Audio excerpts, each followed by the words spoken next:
ಸ್ನೇಹಿತರೆ, welcome back to my YouTube channel. ಇವತ್ತಿನ ಈ ಒಂದು ವಿಡಿಯೋದಲ್ಲಿ ನಿಮ್ಮ ಪಂಚಾಯಿತಿಯಲ್ಲಿ ಆಗಿರ್ತಕ್ಕಂಥ ಎಲ್ಲ ತರಹದ ಕಾಮಗಾರಿಗಳನ್ನ ವೀಕ್ಷಣೆಯನ್ನು ಮಾಡ್ಬೋದು. ಜೊತೆಗೆ ಯಾವುದಾದ್ರೂ ಫೇಕ್ ಬಿಲ್ಗಳಾಗಿದ್ದರೆ, ಅಂದರೆ ನಿಮ್ಮದು ಕಾಮಗಾರಿ ಆಗದೇ ಕೂಡ ಬಿಲ್ ಆಗಿರ್ತವೆ ಅಂತ ನೀವು ಇತ್ತೀಚೆಗೆ ಕೇಳಿರ್ತೀರ. ಆ ಥರ ಏನಾದರೂ ನಿಮ್ಮ ಗ್ರಾಮ ಪಂಚಾಯತಿ ವ್ಯಾಪ್ತಿಯಲ್ಲಿ ಎಲ್ಲಾದರೂ ಯಾವ ವಿಲೇಜಲ್ಲಾದರೂ ಆಗಿದ್ದರೆ ಈಸಿಯಾಗಿ ಕಂಡುಹಿಡಿಬೋದು. ಕೇವಲ ನಿಮ್ಮ ಮೊಬೈಲ್ ಇದರ ಮುಖಾಂತರ ಕೂಡ ಎಷ್ಟು ಬಿಲ್ ಆಗಿದೆ, ಯಾವ್ಯಾವ ಕಾಮಗಾರಿ ಯಾವ್ಯಾವ ಹಂತದಲ್ಲಿ ಏನೇನಾಗಿದೆ ಅನ್ನೋದು ಫೋಟೋ ಸಮೇತವಾಗಿ ವೀಕ್ಷಣೆಯನ್ನು ಮಾಡ್ಬೋದು. ಯಾವ ರೀತಿ ಅಂತ ಸಂಪೂರ್ಣವಾದ ಮಾಹಿತಿನ ಈ ವಿಡಿಯೋದಲ್ಲಿ ಸಂಪೂರ್ಣವಾಗಿ ತಿಳಿಸ್ಕೊಡ್ತಾ ಇದ್ದೀನಿ. ವಿಡಿಯೋನ ಸ್ಕಿಪ್ ಮಾಡ್ದಂಗೆ ಕೊನೆ ತನಕ ನೋಡಿ. ಸಾಧ್ಯವಾದರೆ ನಮ್ಮ ಚಾನಲ್ನ ಸಬ್ಸ್ಕ್ರೈಬ್ ಮಾಡ್ಕೊಳ್ಳಿ. ಸ್ನೇಹಿತರೆ, ಬನ್ನಿ ವಿಡಿಯೋನ ಮುಂದುವರ್ಸೋಣ. ಸ್ನೇಹಿತರೆ, ನಿಮ್ಮ ಮೊಬೈಲ್ ಫೋನಲ್ಲಿ ಗೂಗಲ್ ಪ್ಲೇಸ್ಟೋರ್ ಅಂತ ಒಂದು ಆ್ಯಪ್ ಇರುತ್ತೆ. ಆ ಗೂಗಲ್ ಪ್ಲೇಸ್ಟೋರ್ನ ನೀವು ಇಲ್ಲಿ ಓಪನ್ ಮಾಡ್ಕೋಬೇಕಾಗತ್ತೆ. ನಾನಿವಾಗ ಓಪನ್ ಮಾಡ್ಕೋತಾ ಇದ್ದೀನಿ. ಗೂಗಲ್ ಪ್ಲೇಸ್ಟೋರ್ನ ಓಪನ್ ಮಾಡ್ಕೊಂಡಿದ ನಂತರ ಸರ್ಚ್ ಬಾರ್ಗೆ ಹೋಗಿ ಅಲ್ಲಿ ಮೀರಿ ಪಂಚಾಯಿತಿ ಅಂತ ಟೈಪ್ ಮಾಡಬೇಕು. ಇಲ್ಲಿ ನಾನು ಎಕ್ಸಾಕ್ಟಾಗಿ ತೋರಿಸಿದ್ದೀನಿ ನೋಡಿ. ಆ ರೀತಿ ಮೀರಿ ಪಂಚಾಯತ್ ಅಂತ ಟೈಪ್ ಮಾಡಿ ಸರ್ಚ್ ಮಾಡಿ ಅಲ್ಲಿ ನಾನು ತೋರಿಸ್ತಾ ಇದ್ದೀನಲ್ಲ ಈ ರೀತಿ ಸಿಂಬಲ್ ಇರ್ತಕ್ಕಂಥ ಆ್ಯಪ್ನ ನೀವು ಇನ್ಸ್ಟಾಲ್ ಮಾಡ್ಕೋಬೇಕಾಗುತ್ತೆ. ನಾನು ಆಲ್ರೆಡಿ ಇನ್ಸ್ಟಾಲ್ ಮಾಡ್ಕೊಂಡಿದ್ದೀನಿ. ಓಪನ್ ಅಂತ ಮಾಡ್ಕೋತಾ ಇದ್ದೀನಿ. ಇಲ್ಲಿ ಪರ್ಮಿಷನ್ ಅಲೋ ಅಂತ ಕೇಳುತ್ತೆ. ಅಲೋ ಅಂತ ಮಾಡ್ಕೊಳ್ಳಿ. ಅಲ್ಲಿ ಕಾಣ್ತಿರೋ ಯಾರೋ ಮಾರ್ಕ್ ಇದೆ ನೋಡಿ, ಅದನ್ನು ಕ್ಲಿಕ್ ಮಾಡ್ತು ಅಂದರೆ ನಿಮ್ಗೆ ಈ ರೀತಿ ನೆಕ್ಸ್ಟ್ ಪೇಜ್ ಓಪನ್ ಆಗುತ್ತೆ. ಇಲ್ಲಿ ನಿಮ್ಮ ಲ್ಯಾಂಗ್ವೇಜ್ನ ಸೆಲೆಕ್ಟ್ ಮಾಡ್ಕೋಬೇಕಾಗುತ್ತೆ. ಸೆಲೆಕ್ಟ್ ಮಾಡ್ಕೊಂಡಿದ ನಂತರ ಕೆಳಗಡೆ ಕನ್ಫರ್ಮ್ ಮಾಡ್ಕೊಳ್ಳಿ. ಈ ರೀತಿ ನಿಮ್ಮ ಕೆಲವು ಪರ್ಮಿಷನ್ಗಳು ಅಲೋ ಮಾಡಲಿಕ್ಕೆ ಒಪ್ಪಿಗೆ ಇದೆ ಅಂತ ಕೇಳುತ್ತೆ. ಎಸ್ ಅಂತ ಮಾಡ್ಕೊಳ್ಳಿ. ಈ ರೀತಿ ಕೆಲವು ಪರ್ಮಿಷನ್ಗಳು ಅಲೋ ಅಂತ ಕೇಳುತ್ತೆ. ಈ ಎಲ್ಲ ಪರ್ಮಿಷನ್ಗಳನ್ನ ನೀವು ಅಲೋ ಅಂತ ಮಾಡ್ಕೋಬೇಕಾಗುತ್ತೆ. ನಂತರ ಸ್ನೇಹಿತರೆ, ಅಂತಿಮವಾಗಿ ನಿಮ್ಮ GPS ಆನ್ ಮಾಡ್ಕೊಳ್ಳಿ. ಈ ರೀತಿ ಪೇಜ್ ಓಪನ್ ಆಗ್ತದೆ. ಇಲ್ಲಿ ನಾಗರಿಕ ಲಾಗಿನ್ ಅಥವಾ ಹೊಸ ನೋಂದಣಿ ಅಂತ ಕಾಣ್ತಿದೆ ನೋಡಿ, ಆ ಆಪ್ಷನ್ನ ಕ್ಲಿಕ್ ಮಾಡ್ಕೊಳ್ಳಿ. ನಂತರ ನಿಮಗೆ ಈ ರೀತಿ ನೆಕ್ಸ್ಟ್ ಪೇಜ್ ಓಪನ್ ಆಗ್ತದೆ. ಇಲ್ಲಿ ನೀವು ಹೊಸ ಬಳಕೆದಾರರಾಗಿದ್ದರೆ ಕೆಳಗಡೆ ನಾಗರಿಕ ನೋಂದಣಿ ಅಂತ ಆಪ್ಷನ್ ಇದೆ ನೋಡಿ, ಅದನ್ನು ಕ್ಲಿಕ್ ಮಾಡಿಕೊಂಡ್ರೆ ಇಲ್ಲಿ ನಿಮ್ಮ Gmail ID ನ ಸೆಲೆಕ್ಟ್ ಮಾಡ್ಕೊಳ್ಳೋಕೆ ಹೇಳುತ್ತೆ. ಅಲ್ಲಿ ನಿಮ್ಮದು ಒಂದು Gmail ID ನ ಸೆಲೆಕ್ಟ್ ಮಾಡ್ಕೊಳ್ಳಿ. ನಂತರ ನೆಕ್ಸ್ಟ್ ಪೇಜ್ ನಿಮಗೆ ಈ ರೀತಿ ಓಪನ್ ಆಗ್ತದೆ. ಅಲ್ಲಿ ಮೊದಲಿಗೆ ನಿಮ್ಮ ಹೆಸರನ್ನ ಹಾಕಬೇಕಾಗತ್ತೆ. ನಂತರ ಕೆಳಗಡೆ ನಿಮ್ಮ ಫೋನ್ ನಂಬರ್ನ ಹಾಕಬೇಕಾಗತ್ತೆ. ಹಾಗೆಯೇ ಅಲ್ಲಿ ಇಮೇಲ್ ID ಕೂಡ ಆಟೋಮೆಟಿಕ್ಕಾಗಿ ಸೆಲೆಕ್ಟ್ ಆಗಿರುತ್ತೆ. ಈಗ ಕೆಳಗಡೆ ಬಂದು ನೋಂದಾಯಿಸಿ ಅಂತ ಇದೆ ನೋಡಿ, ಅದನ್ನು ಕ್ಲಿಕ್ ಮಾಡ್ಕೊಳ್ಳಿ. ನಂತರ ನಿಮಗೆ ನೆಕ್ಸ್ಟ್ ಪೇಜು ಈ ರೀತಿ ಓಪನ್ ಆಗ್ತದೆ. ಇಲ್ಲಿ ನೀವು ಕೊಟ್ಟಿರ್ತಕ್ಕಂಥ ಫೋನ್ ನಂಬರ್ಗೆ ಒಂದು OTP ಬರುತ್ತೆ. ಆ OTPನ ಹಾಕಿ ದಯವಿಟ್ಟು ಅದನ್ನು ದೃಢೀಕರಿಸಿ ಅಂತ ಬರುತ್ತೆ ನೋಡಿ, ಅದನ್ನು ಕ್ಲಿಕ್ ಮಾಡಿ. ನಂತರ ನೆಕ್ಸ್ಟ್ ಆಪ್ಷನ್ ಈ ರೀತಿ ಓಪನ್ ಆಗ್ತದೆ. ಇಲ್ಲಿ 4 ಡಿಜಿಟ್ದು ಒಂದು ಪಿನ್ನ ಸೆಟ್ ಮಾಡ್ಕೋಬೇಕಾಗತ್ತೆ. ಇಲ್ಲಿ 2 ಕಾಲಮು ಕೂಡ ಒಂದೇ ರೀತಿ MPIN ಸೆಟ್ ಮಾಡಿಕೊಂಡು MPIN ಹೊಂದಿಸಿ ಅಂತ ಕೆಳಗಡೆ ಬಾಕ್ಸ್ ಕಾಣ್ತಾ ಇದೆ, ಅದನ್ನು ಕ್ಲಿಕ್ ಮಾಡಿ. ಇವಾಗ ಯಶಸ್ವಿಯಾಗಿ ನೋಂದಣಿಯಾಗಿದೆ, ನೀವು ಇವಾಗ ಲಾಗಿನ್ ಮಾಡ್ಬೋದು ಅಂತ ಈ ರೀತಿ ಪಾಪಪ್ ಬರುತ್ತೆ. ಓಕೆ ಅಂತ ಮಾಡಿ.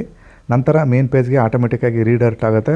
ಅಲ್ಲಿ ನೀವು ನಿಮ್ಮ ಫೋನ್ ನಂಬರು ಅಲ್ಲಿ ಕ್ರಿಯೇಟ್ ಮಾಡ್ಕೊಂಡಿರ್ತಕ್ಕಂಥ MPIN ಹಾಕಿ ಲಾಗಿನ್ ಮಾಡಿ ಅಂತ ಇದೆ ನೋಡಿ, ಅದನ್ನು ಕ್ಲಿಕ್ ಮಾಡ್ತು ಅಂದರೆ ನೆಕ್ಸ್ಟ್ ಪೇಜು ನಿಮಗೆ ಈ ರೀತಿ ಓಪನ್ ಆಗ್ತದೆ. ಇಲ್ಲಿ ನಿಮ್ಮ ಪಂಚಾಯಿತಿಯನ್ನು ಹೊಂದಿಸಿ ಅಂತ ಬರುತ್ತೆ. ಮೊದಲಿಗೆ ಹೆಸರಿನಿಂದ ಸರ್ಚ್ ಮಾಡ್ತೀರಾ, ಇಲ್ಲ ಪಿನ್ ಕೋಡ್ ಮುಖಾಂತರ ಮಾಡ್ತೀರಾ, ಇಲ್ಲ ರಾಜ್ಯ ಮತ್ತು ಜಿಲ್ಲೆ ಪ್ರಕಾರ ಹುಡುಕ್ತೀರಾ ಅಂತ ಕೇಳುತ್ತೆ. ಇಲ್ಲಿ ಮೊದಲಿಗೆ ನಿಮಗೆ ಯಾವ ವರ್ಷದ ಮಾಹಿತಿ ಬೇಕು ಆ ವರ್ಷನ ಸೆಲೆಕ್ಟ್ ಮಾಡ್ಕೊಳ್ಳಿ. ನಂತರ ಕೆಳಗಡೆ ಇಲ್ಲಿ ನಿಮ್ಮ ರಾಜ್ಯನ ಸೆಲೆಕ್ಟ್ ಮಾಡ್ಕೊಳ್ಳೋಕೆ ಹೇಳುತ್ತೆ.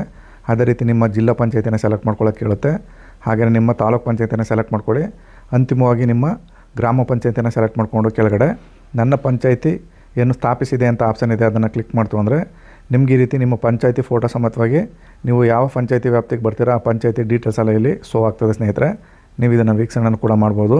ನಂತರ ಸ್ನೇಹಿತರೆ, ಕೆಳಗಡೆ ನನ್ನ ಮೆಚ್ಚಿನ ಮೆನು ಆಯ್ಕೆಗಳು ಅಂತ ಇದೆ ನೋಡಿ, ಅಲ್ಲಿ ಪಂಚಾಯಿತಿ ಬಗ್ಗೆ ಅಂತ ನೀವು ಪಂಚಾಯಿತಿ ಬಗ್ಗೆ ತಿಳ್ಕೊಬೇಕು ಅಂತ ಇದ್ದರೆ ಆ ಆಪ್ಷನ್ನ ಕ್ಲಿಕ್ ಮಾಡಿ. ಅಲ್ಲೂ ಕೂಡ ಸಬ್ ಆಪ್ಷನ್ಗಳು ಓಪನ್ ಆಗ್ತವೆ. ಪಂಚಾಯಿತಿ ವಿವರ, ಚುನಾಯಿತ ಪ್ರತಿನಿಧಿಗಳ ಬಗ್ಗೆ, ಪಂಚಾಯಿತಿ ಸಮಿತಿಗಳ ಬಗ್ಗೆ, ಸಾರ್ವಜನಿಕ ಸೇವಕ, ಪಂಚಾಯಿತಿ ಆಸ್ತಿ ನೋಂದಣಿ, ತುಂಬ ಆಪ್ಷನ್ಗಳಿದೆ. ಎಲ್ಲದರ ಬಗ್ಗೆನೂ ತಿಳ್ಕೊಬೋದು. ನಾನಿವಾಗ ಮೇಲ್ಗಡೆ 3 ಡಾಟ್ಸ್ ಇದೆ, ಅದನ್ನು ಕ್ಲಿಕ್ ಮಾಡ್ಕೋತಾ ಇದ್ದೀನಿ.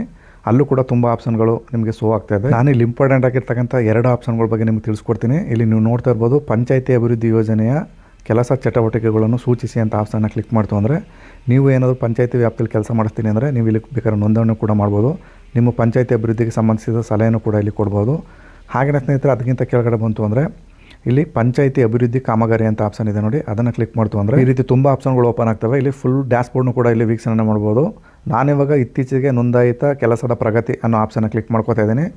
ಇಲ್ಲಿ ನೀವು ಕ್ಲಿಕ್ ಮಾಡಿದಾಗ ನೆಕ್ಸ್ಟ್ ಪೇಜಲ್ಲಿ ನಿಮ್ಮ ಪಂಚಾಯಿತಿಯಲ್ಲಿ ಇತ್ತೀಚೆಗೆ ಟೆಂಡರ್ ಆಗಿ ಯಾವ್ಯಾವೆಲ್ಲ ಅನುಮೋದನೆ ಆಗಿದೆ, ಕೆಲಸ ಕಂಪ್ಲೀಟೆಡ್ ಆಗಿದೆ ಅವ್ರುಗಳ ಲೀಸ್ಟ್ಗಳನ್ನು ಕೂಡ ಇಲ್ಲಿ ನೋಡ್ಬೋದು. ಎಷ್ಟು ಹಣಕ್ಕೆ ಟೆಂಡರ್ ಆಗಿದೆ, ಹಾಗೆಯೇ ಎಷ್ಟು ವೆಚ್ಚ ಮಾಡಿದ್ದಾರೆ ಅದರ ಸಂಪೂರ್ಣ ಲೀಸ್ಟ್ಗಳನ್ನ ನೀವು ಇಲ್ಲಿ ಸ್ಕ್ರೋಲ್ ಮಾಡ್ಕೊಂಡು ಕೆಳಗಡೆ ನೋಡ್ಬೋದು. ಇದು ನಿಮ್ಮ ಗ್ರಾಮ ಪಂಚಾಯಿತಿ ವ್ಯಾಪ್ತಿಯಲ್ಲಿ ಬರ್ತಕ್ಕಂಥ ಪ್ರತಿಯೊಂದು ಗ್ರಾಮಗಳ ಒಟ್ಟು ಕೆಲಸದ ಲೀಸ್ಟ್ಗಳಾಗಿರ್ತವೆ. ಇಲ್ಲಿ ಪರ್ಟಿಕ್ಯುಲರ್ ಆಗಿ ನಿಮ್ಮ ಓದು ಬೇಕಾದ್ರೂ ನೋಡ್ಬೋದು, ಇಲ್ಲ ಪಕ್ಕದ ಊರದ ಕೆಲಸನೂ ಕೂಡ ಇಲ್ಲಿ ನೋಡ್ಬೋದು. ನೀವಿಲ್ಲಿ ಲೊಕೇಶನ್ ಸಿಂಬಲ್ ಇದೆ, ಅದನ್ನು ಕ್ಲಿಕ್ ಮಾಡ್ತು ಅಂದರೆ ಡೈರೆಕ್ಟಾಗಿ ಕೆಲಸ ಆಗಿರ್ತಕ್ಕಂಥ ಜಾಗದ ಗೂಗಲ್ ಮ್ಯಾಪ್ ಕೂಡ ಈ ರೀತಿ ಓಪನ್ ಆಗ್ತದೆ. ಡೈರೆಕ್ಟಾಗಿ ನೀವು ವಿಸಿಟ್ ಮಾಡೋ ಮುಖಾಂತರ ಕೂಡ ಆ ಲೊಕೇಶನ್ಗೆ ಹೋಗಿ ಕೆಲಸ ಕಾರ್ಯ ಆಗಿದೆ ಇಲ್ವಾ ಅಂತ ಲೈವ್ ಆಗೂ ಕೂಡ ಚೆಕ್ ಮಾಡ್ಕೋಬಹುದು. ನಂತರ ಸ್ನೇಹಿತರಲ್ಲಿ ಫೋಟೋಸ್ ಅಂತ ಸಿಂಬಲ್ ಇದೆ, ಅದನ್ನು ಕ್ಲಿಕ್ ಮಾಡ್ತು ಅಂದರೆ ಯಾವ್ಯಾವ ಹಂತದಲ್ಲಿ ನಿಮಗೆ ಬಿಲ್ ಆಗಿದೆ ಅದರ ಫೋಟೋ ಕೂಡ ಇಲ್ಲಿ ಅಪ್ಲೋಡ್ ಮಾಡಿರ್ತಾರೆ. ನೀವು ಈ ಫೋಟೋ ಸಮೇತವಾಗಿ ನೀವು ಅಲ್ಲಿ ವೀಕ್ಷಣೆಯನ್ನು ಕೂಡ ಮಾಡ್ಬೋದು. ನೀವಿಲ್ಲಿ ನೋಡ್ತಾ ಇದ್ದೀರಲ್ಲ, ಇದು ಚರಂಡಿಗೆ ಆಗಿರ್ತಕ್ಕಂಥ ಈ ಒಂದು ಕಾಮಗಾರಿ ಇದು ಕಾಮಗಾರಿ ಕಂಪ್ಲೀಟ್ ಆಗಿದೆ ಇಲ್ವಾ ಅಂತ ನೀವೇ ಕೂಡ ಸ್ವತಃ ಚೆಕ್ ಮಾಡ್ಬೋದು. ಪಂಚಾಯತಿಗಳಲ್ಲಿ ನೀವು ಬಹುತೇಕ ಕೇಳಿರ್ತೀರ ಫೇಕ್ ಬಿಲ್ಗಳಾಗ್ತವೆ, ಹಾಗೆಯೇ ಕಾಮಗಾರಿ ಮಾಡ್ದೇನೂ ಕೂಡ ಬಿಲ್ ತೊಗೊಂಡಿರ್ತಾರೆ ಅಂತ ಕೇಳಿರ್ತೀರಲ್ವ. ನೀವು ಈ ರೀತಿ ಚೆಕ್ ಮಾಡ್ಕೊಂಡಾಗ ರೆಡ್ ಹ್ಯಾಂಡ್ ಆಗಿ ನೀವು ಅಲ್ಲಿ ಕೆಲಸ ಕಾರ್ಯನೂ ಕೂಡ ಇಲ್ಲಿ ಕಂಡುಹಿಡಿಬೋದು. ಒಂದು ವೇಳೆ ನೀವು ಕಂಪ್ಲೇಂಟು ಕೂಡ ಇಲ್ಲಿ ರೇಸ್ ಮಾಡ್ಬೋದು. ಇಲ್ಲಿ ನೋಡ್ತಾ ಇದ್ರಲ್ಲ ಸ್ನೇಹಿತರೆ, ಇದು ರಸ್ತೆಗಾಗಿ ಆಗಿರ್ತಕ್ಕಂಥ ಫೋಟೋ ಅಪ್ಲೋಡ್ಸು. ಪ್ರತಿಯೊಂದು ಹಂತನೂ ಕೂಡ ಇಲ್ಲಿ ಅಪ್ಲೋಡ್ ಮಾಡಿದ್ದಾರೆ. ಈ ಕಾಮಗಾರಿನೂ ಕೂಡ ನೀವು ನಿಮ್ಮ ಊರಾಗಿರ್ಬೋದು ಇಲ್ಲ ಪಕ್ಕದ ಊರಾಗಿರ್ಬೋದು, ನೀವೇನಾದ್ರು RTI ಕಾರ್ಯಕರ್ತರಾಗಿದ್ದರೆ ನಿಮಗೆ ಎಲ್ಲ ವಿಲೇಜ್ನ ಕಾಮಗಾರಿಗಳು ಲೀಸ್ಟ್ ಬೇಕಿತ್ತು ಅಂದರೆ ಈ ರೀತಿ ಪಂಚಾಯತಿಗೆ ಹೋಗ್ದಂಗೆ ನೀವೇ ಈ ಒಂದು ಆ್ಯಪ್ ಮುಖಾಂತರ ಪ್ರತಿಯೊಂದು ಡೀಟೇಲ್ಸ್ನು ಕೂಡ ಮನೇಲೇ ಕೂತು ವೀಕ್ಷಣೆಯನ್ನು ಮಾಡ್ಬೋದು ಸ್ನೇಹಿತರೆ. ಇತ್ತೀಚೆಗೆ ಯಾರೂ ಕೂಡ ಪಂಚಾಯತಿಲಿ ಮೋಸ ಮಾಡಲಿಕ್ಕಾಗಲ್ಲ. ಅಂದರೆ ಕಾಮಗಾರಿಯಲ್ಲಿ ಕೆಲವು ಅವ್ಯವಹಾರ ಆಗ್ತದೆ ಅಂತ ಕೇಳ್ತಿರಲ್ಲ, ಆ ರೀತಿ ಮಾಡಲಿಕ್ಕಾಗಲ್ಲ. ಇಲ್ಲಿ ತುಂಬ ಆಪ್ಷನ್ಗಳಿದೆ ಸ್ನೇಹಿತರೆ. ನಾನು ಒಂದೊಂದಾಗಿ ವಿವರಣೆ ಕೊಡ್ತಾ ಹೋದರೆ ತುಂಬ ಲೇಟ್ ಆಗುತ್ತೆ, ಅಂದರೆ ಈ ವಿಡಿಯೋ ಲೆಂತ್ ಆಗುತ್ತೆ. ಅದರಿಂದ ನಾನು ಈಗ ಬಹುತೇಕ ಮ್ಯಾಕ್ಸಿಮಮ್ ಯಾವುದೆಲ್ಲ ನಿಮ್ಗೆ ಇಂಪಾರ್ಟೆಂಟ್ ಇದೆ ಅದ್ರ ಬಗ್ಗೆ ಮಾಹಿತಿನ ತಿಳಿಸ್ಕೊಟ್ಟಿದ್ದೀನಿ. ಮುಂದಿನ ಭಾಗದಲ್ಲಿ ನಾನು ಈ ಸ್ವತ್ತು ಬಗ್ಗೆ ತಿಳಿಸೋದ್ರ ಬಗ್ಗೆ ಮಾಹಿತಿನ ಕೊಡ್ತೀನಿ ಸ್ನೇಹಿತರೆ. ಇದಾಗಿತ್ತು ಈ ಒಂದು ವಿಡಿಯೋದ ಮಾಹಿತಿ. ಈ ಮಾಹಿತಿ ನಿಮ್ಗೆ ಇಷ್ಟವಾಗಿದ್ದರೆ ದಯವಿಟ್ಟು ನಮ್ಮ ಚಾನಲ್ನ ಸಬ್ಸ್ಕ್ರೈಬ್ ಮಾಡ್ಕೊಳ್ಳಿ. ಇಲ್ಲಿ ತನಕ ವಿಡಿಯೋ ನೋಡೋದಕ್ಕೆ ಎಲ್ಲರಿಗೂ ಧನ್ಯವಾದಗಳು. ನಮಸ್ಕಾರ.